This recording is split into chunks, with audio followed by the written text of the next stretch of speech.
এক ভাই প্রশ্ন করেছে যে হুজুর, আমরা 5 জনে মিলে কুরবানি করব, এখন সেই ক্ষেত্রে আমাদের ধরেন 3 জনের টাকা হালাল আর 2 জনের টাকা হচ্ছে হারাম, সেই ক্ষেত্রে কি আমাদের কুরবানি হবে কিনা বা আমাদের সবার কুরবানি কি নষ্ট হয়ে যাবে?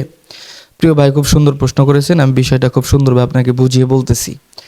আপনি সহ আরো 5 জন মিলে ভাগে কুরবানি করবেন। এখন আপনি জানেন যে তার টাকাটা হারাম টাকা।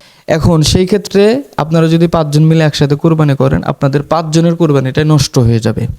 কেননা কুরবানির পশু যেই টাকা দিয়ে কিনবেন সেই টাকাটা পুরোপুরি হালাল হতে হবে, হারাম টাকা হলে তো হবে না। সেই ক্ষেত্রে আপনি যদি কুরবানি কারোর সাথে ভাগে করেন, বুঝে শুনে আর পরে করতে হবে যে তার ইনকামটা হালাল কিনা, যাচাই করার চেষ্টা করবেন। আসলে তো যাচাই করা সম্ভব না, যে আমি কিভাবে ইনকাম করি সেটা তো আর আপনি জানেন না, আপনারটা আপনি জানেন।